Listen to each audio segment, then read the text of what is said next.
On this day, the 8th of May, 1945, it was declared the end of World War II, and victory was given to the Allies. Today's official celebration of that night, midnight to be exact, and more pageantry will follow the first few days of this week, which were also used for parades and flypasts. Other countries also had their days of celebration, and I believe Germany, for their part, celebrate the date with a day of reflection rather than Yeah. VE Day. Mm. What is interesting is that this year some troops from Ukraine will take part in the parades in the UK. It seems like politics is not a very good recorder of history. Back in World War II, Ukraine, which still made up part of the USSR, and the country was split into two sections when it came to support in the war. In the eastern parts, the Ukrainians supported Russia and their fight against the Nazis in that region. And in the west of Ukraine, well, if they supported the Nazis and even took part in the Holocaust. Some things never change, and even today, some of those feelings still exist, for example, in the Azov Brigade and other groups within the Ukrainian army.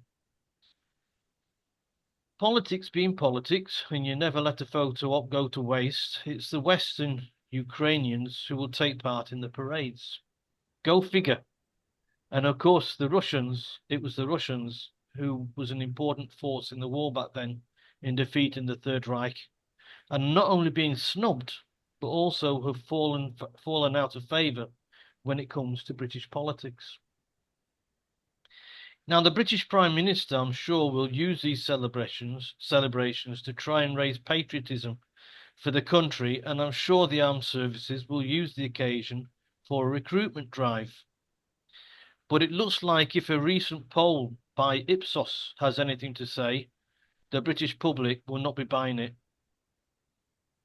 Nearly 50% of Brits said they would never serve in the armed forces to defend the country, whatever the circumstances.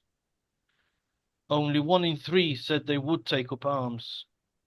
17% said they were unsure.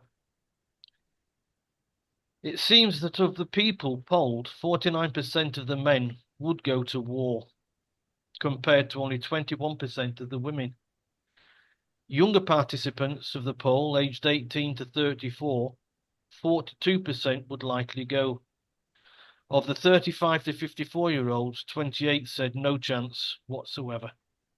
Army officer Richard Gill, he's retired now, said the numbers reflect the fact that the authorities have stopped teaching national pride in the country, its history and its values. This opinion could be justified in a study conducted by the Times together with YouGov. In the study, half of Gen Z, or Gen Z, let's keep it British, believe the country to be racist, and only 11% said they would help out on the battlefield if war broke out. Only 15% believe the country is united, and half said they thought that Britain was stuck in the past. Now, the results spooked politicians. Kerry Badenoch said, open parenthesis, that's what happens when we let divisive narratives run wild, close parenthesis. And she said that, of course, between the bouts at Prime Minister's questions, where divisiveness is the name of the game. Other experts believe it's because of economic issues, failing to remember that in 1939, not that many people had an affluent lifestyle. That, of course, leaves identity politics and wokeism, which is still trying to rule the roost in British society by changing national history, destroying national monuments, and trying to destroy national pride and culture. Not much of a surprise, then, that troop numbers are low and the government is trying to weave its way back into the EU, where perhaps the other nations would help out in the case of a conflict. Nightingale. Right. This is rather interesting. Well, a lot of different. Well, it's interesting on a lot of different levels. I've already. Well, when you raise the point of it, yes, Russia's contribution to defeating fascism, Nazism, tyranny. Okay, a bit ironic talking about Stalin and tyranny, defeating tyranny, but okay. Was paramount to the success. Okay, we still owe a lot, despite what people say, we owe a lot to the US as well, for intervening when they did, and pre physical intervening, they did a lot. Okay. Yes, people are forgetting about Ukraine being divided before Russia had any modern involvement there. I mean, the Ukrainians have always had a bit of a tough deal with it whenever they got themselves going. Somebody would take them over or something would happen. Okay. Yeah, but I mean, you can't live, as I say, let's live in the history. Yeah, I mean, I found it very, very strange that Ukraine, well, as you said, there were Ukrainian people involved in World War II, be it under a different flag. Okay, okay, we got to accept national identity to a point. Yeah. It's a very, very yeah, it's interesting. I mean, when you're talking about Germany have a period of reflection, we joke about the Germans trying to take over Europe and all that, but okay, there's a big difference between doing politically, economically, and influentially, and what they did try to do twice. Yeah. Yeah, it's still within living memory. Okay, First World War, probably not now, but yeah. But yeah, they are sorry about, well, they are sorry about it. Yeah. To the point is they probably a bit too inward looking and too apologetic that they've allowed some things in their country and, like I say, allowed probably become quite weak in many ways. To be fair to Germany, I think it's a little bit like once it goes out of human memory, Yeah, it becomes a thing. Then I think they'll treat it a little bit like what the British are trying to do with the slavery. yeah, Uh, re, it wasn't me, it wasn't my parents, it wasn't my grandparents, it might have been my great yeah, grandparents. They've got nothing to do with me, and that is a positive point, a mm, positive argument that I can give to Germany. yeah. As long as they don't do it again, sort of thing. Well, yeah. I mean, okay. WW1 and WW just World War II were both linked. I mean, I'm trying to hopefully this will keep going in my family. I'm not relying on the internet. I'm still reading books. I've got physical books in front of me that I'm actually, funny enough, started to read a few weeks ago just to revise some of the history, just out of personal interest. It's lucky I touched on the subject there. Yeah, I just have to have that book next to me. I've got a few others there. Yeah, I, I, I mean, yes, I've always been fascinated. In family archives, we've got pictures of the VE Day celebrations at the time. Notable because there's no young men in the picture. There's children, but not young men, because they weren't properly demobbed at that point. And Churchill did actually have another suggestion of maybe uh, confront Russia and prevent the Iron Curtain. But okay, that's a what if history, and I don't like what ifs histories because history will always teach you that history doesn't always run in straight lines. Yeah, events. Yeah, um, The yeah. nice thing, Mark, is that your book, it's in English and it isn't in German. Yeah. I mean, it's actually written by a guy from the Netherlands, I believe. Yeah, so it's been translated Oh, at some point. Yeah. you missed that. You missed that. You Yeah, missed yeah, that no, joke. no, not. Yes, I understand what you're saying. Yes, the Germans didn't take over. Yes, I was just making a No, point about no, Netherlands. no. Oh, Never mind. okay. Go Yeah, on. but it is a yeah. I mean, to me, I I don't think now it should be jingoistic, really. It should be memory. We should all be reflecting, especially world events. We have Starmer going on, and okay, I'm not suggesting the Russia are right in what they're doing in Ukraine. Who can justify any war? But Starmer's standing on a war stance, and then the next minute he's saying, "Look at the war dead and everything else." Yeah, isn't it? Yeah, tragedy. Yes, it is, Mr. Starmer. What are you doing? Um, when there's no Britain isn't directly. I mean, isn't directly threatened by Russia, but yes, okay, I'm keeping it away. So we go to the celebrations again. Yeah, I saw the Ukrainians and I thought that was a bit strange. There's no real memory of the sacrifice the Russians made. And if we're going to start talking history and or not celebrating, we're remembering history, a tragic part of European, if not world history, but we'll say European history, because the parts of the world that didn't get touched by it.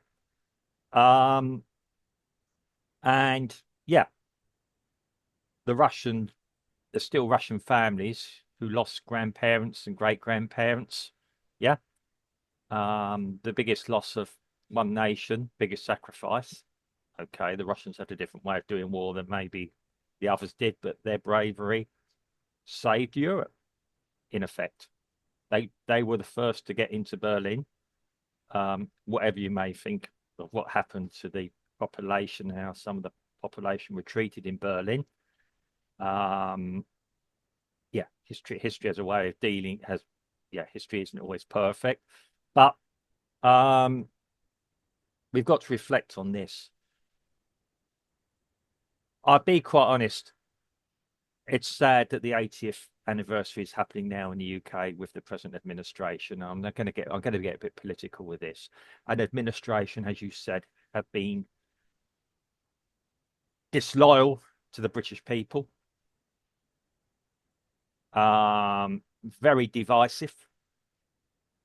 Probably done more to call, or I'm going to be honest, the Labour politicians as a collective have done more to destabilise British society over the past 50 years. Yeah, 40, 50 years, and any other entity I can think across Europe. Yeah, and I'm being honest here. It is I remember years ago, and you're talking about losing pride and everything else. I've seen some horrendous things said by people on the left, Labour people. Yeah. And they'd always go, oh, this person here, conservative, they're right wing, they're associated with it. And it's not the case at all. When they have been the most divisive, nasty people I've met in my life, some of the things I've heard Labour supporters say. Okay. And even about the war, disingenuous to the servicemen. Almost we're encouraged, these people. I mean, let's just remember, that's the 80th there. My grandfather served on the Atlantic runs as a gunner on the merchant shipping, brave man. He didn't really talk a lot about it. He told some stories. He saw men. I think I said before, he saw men burning to death in oil, and I think somebody, were they British or German? And he said, does it really matter? Yeah, that's a life gone. Yeah.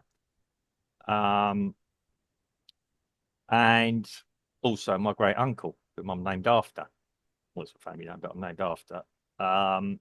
He died in January 1945. He nearly made it, as they say, nearly. He got torpedoed by a U-boat, whose captain on it, a German captain, was 24 when he died on this German U-boat. So my great uncle was 29, I was 24. That's young lives lost across Europe. Yeah, we're going to get really reflective. This is the realities of it all. Now this young guy, this 24-year-old, he might have been part of the Hitler Youth movement for all I know. Yeah, kept meaning to try and contact the family and find out a bit more, but that might not be so appropriate. I don't know. We'll probably do it today's age, and that to me would be quite an interesting thing to find out a bit more about their life. Yeah, I understand at the time.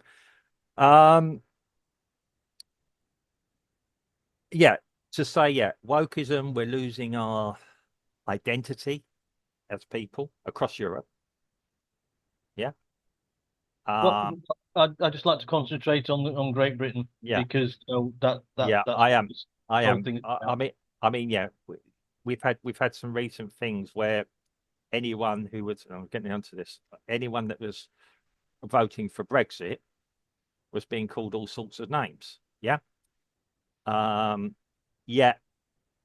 if you don't have an identity as such, you don't have anything. Yeah. Identity is what defines us. Yeah. Um, we can see in the way, yeah, that Starmer is conducting all this. I mean, yeah, I mean the celebrations themselves, I've got no real problem with in itself. The marches, the military, um, the remembrance. Some of it is quite moving when you look at it. Okay, we're remote from it. We live 4,000 miles away, whatever it is. Um, it's sad we're not there in some ways. Yeah, because obviously I have an interest in it. I have I have a collection from World War II memorabilia back in the UK, which which might be a bit difficult to ever bring here due to some of the the items, uh, raising Oh, questions. it's not all German, is it? Some of it is, yes. Yeah, um, yeah. It's I haven't got any German uniforms. I've got British uniforms. Yeah, yeah. I just can imagine. Yeah, customs guy opening this in Brazil. Why have you got this? Um, yeah. I mean, look at it that way. Yeah. I mean, there's a lot. There's a lot of emotions playing through in people's minds. Obviously, our parents' generation have a more vivid memory of the war, or certainly the aftermath of the war. Rationing took place in Europe, and when you say people had less then, yeah, prior to the war, people had less in the UK. In the UK, certainly, or Great Britain at the time, yeah, um, people still had outside toilets. Yeah, let's look at society. Um, there was no welfare state, such, no pensions really. I mean, there was sort of pensions. Um, people's existence depended on people working. People used to queue up at factory gates, hoping to get selected for a day's work. Okay, my family are quite lucky. They had work. They're either farm hands or ended up working in shops, got senior positions, actually they're farmers and actually got, quite reasonably comfortable. Um, I don't, probably only about 40% of the population when that's kind of situation. It was grim. It was hard. My grandmother was a district nurse in East London. And anyone that's ever watched the series called The Midwife, she was in that period. Yeah. And some of the things she's told my mother now watches that and said, my mother told me that. Yeah. Um, and again, just after the war, in the period, it was tough in the East End to live. Um, it was bombed to hell. The East End was bombed to hell. Okay, Liverpool took the biggest brunt of it, funny enough, with the docks around Liverpool. The East End of London took a fair amount of brunt. And there's controversial reasons why that may have happened as well. It's, I mean, yeah, okay, the troops were fighting, they're brave men on the front when you read about the accounts of it. Although my grandfather always said he quite enjoyed the war in some aspect. He saw some bad things, but he quite enjoyed it. Yeah, he didn't come back totally negative. He didn't talk about the bad times. He just spoke about the fun times, Yeah, which is a he bit, must have said at least it got me out of the house. yeah, there's a bit more behind that. But yes, yeah, it did. I mean, yeah, I mean, my my my, I mean, when we're talking about personal things, like I said, my great uncle got killed. My own grandfather, blood grandfather, was killed. I'm still trying to find out whether it was a V1 or V2 rocket landed near his house, near the home. He was blown across the room and he died of a heart attack in my grandmother's arms just before, only literally days before my mother was born. So, um, my mother grew up not knowing her father because although he wasn't a fighting man, he was too old at the time. He's still a war dead. He still died because of war action. Yeah. Very similar to some of the stories you're hearing even today. And this is the kind of world that Starmer seems keen on us getting involved with. Um, yeah. I I studied history. I mean, part of the reason I am interested in all this is because, family connections, the stories I've heard, things I've been. I mean, also got a family collection. It's things that have come through the family, and I just get given them. It's a bit difficult for me, like, to have them here for a lot of different reasons. Um, I think I don't think the younger generation disinterested, and certainly when I'm telling my daughter about certain things, she's interested. Yeah. Um, if it's of a personal value to them, and this is what it's all about, really, it's personal value. It's how it's sold. There is no harm in maybe trying in older people trying to teach or not teach, just talk generally about these subjects to their kids. Um, I used to watch, there was, when I was growing up, there was a program on telly called The World at War.